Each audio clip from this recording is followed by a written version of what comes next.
Nagalit ako sa anak ko dahil sa naging boyfriend nito, pero sa hindi ko inaasahan na mahuhulog din ako. Dear Ate Vine, itago niyo na lang ako sa pangalang Daisy. Hindi ko tunay na pangalan. Ako ay isang balo as may anak na 2. Ang panganay ko ay lalaki at ang bunso ko ay babae. Maaga din akong nakapag-asawa. Wala pa sa hustong edad, kaya nang ako ay magkaanak, para lang kaming magkakapatid. Nag-abroad ako noon na almost 10 years.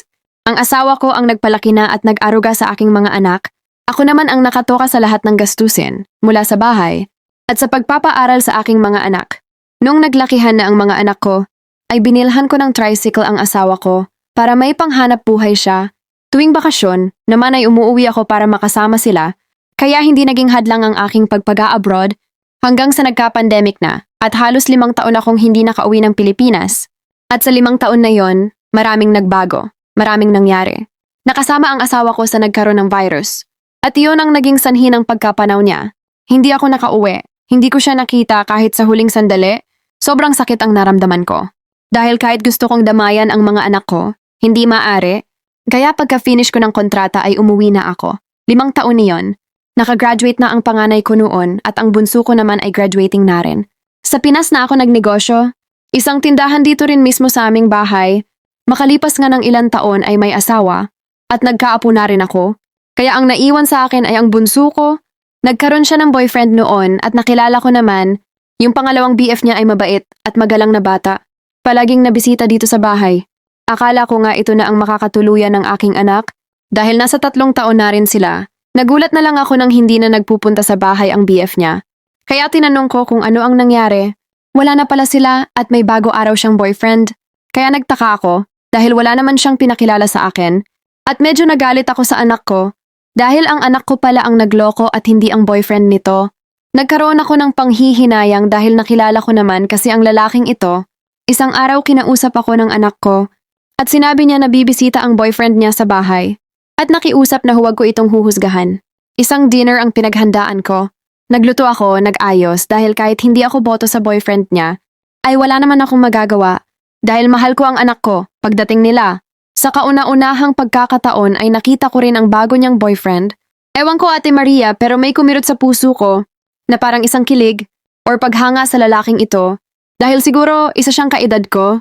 At ang masakit pa sa nalaman ko, ito ay isang single dad. May anak na isa, pero wala naman sa kanya. Naiisip ko sa sarili ko, hindi ito bagay sa anak ko, mas bagay ito para sa akin. Dahil same kami ng age at same na rin kaming may karanasan sa buhay. Gusto ko yung para sa anak ko, yung ka-age niya, at yung parehas silang magsisimula palang mag-umpisa sa mga pangarap nilang bubuin. Nung araw na yon Ate Vine, napansin ko rin si Gabi, yung BF ng anak ko. May ibang tingin sa akin. Biniro ko pa ito sa harap ng anak ko. Sinabi ko, mas bagay pa tayong dalawa Gabi, dahil parehas tayo ng edad at karanasan sa buhay. Napangiti at may langit na tingin, at ang anak ko napangiti na lamang. Nagkasalo-sali kami noong gabing yon, at naging maayos naman. Ngunit sa paglipas ng araw, sa hindi inaasahan, nagkita kami ni Gabi sa isang mall, at niyaya niya akong kumain. Habang kami ay nag-uusap, lahat ay tungkol sa aming dalawa, na parang kinikilala namin ang isa't isa. Sinabi pa niya sa akin, na hindi niya maipaliwanag, ngunit may iba daw siyang nararamdaman sa akin. Hindi ko alam ang sasabihin ko at the time. Magagalit ba ako or matutuwa? Magagalit ba ako dahil pakiramdam ko? Niloloko niya lang ang anak ko. Matutuwa ba ako? Dahil parehas kaming may spark na pakiramdam sa isa't isa. Pero sa kabila ng iniisip ko, naging malimit ang aming pagkikita. Pero hindi sa labas, hindi kung saan-saan. Lagi kami sa loob ng para walang makakita sa amin, para hindi makarating sa anak ko. At sa tuwing napunta naman si Gabi sa bahay, parang wala naman pagbabago kay Gab. Sweet pa rin siya sa anak ko. Habang ako ay naiinis sa aking sarili, pakiramdam ko, namamangka na lang siya sa 2 ilog, kaya nang kami ay muling magkita. Kinausap ko si Gab. Sinabi ko na hiwalayan na niya ang anak ko, dahil binibigay ko naman ang buong ako. At always naman siyang sa ano pa ba ang hahanapin niya? Pero sagot lang niya, maghintay daw ako, hindi daw ganong kadali iyon. Dahil mabuting Jeff ang anak ko, wala siyang makitang butas para makipaghiwalay. Hindi naman daw pwedeng sabihin niya na ako ang dahilan. Tama nga naman si Gabi, kaya eto ako Ate M. Naghihintay pa rin sa desisyon ni Gab at patuloy pa rin kami sa aming ginagawa. Hindi ko alam ang salitang tama sa ngayon. Siguro dahil ngayon lang ulit ako nagmahal. Dahil sa tagal kitang ng mag-isa, sana, sa mga nakabasa ng sulat ko, ay mabigyan niyo ako ng tamang payo. Salamat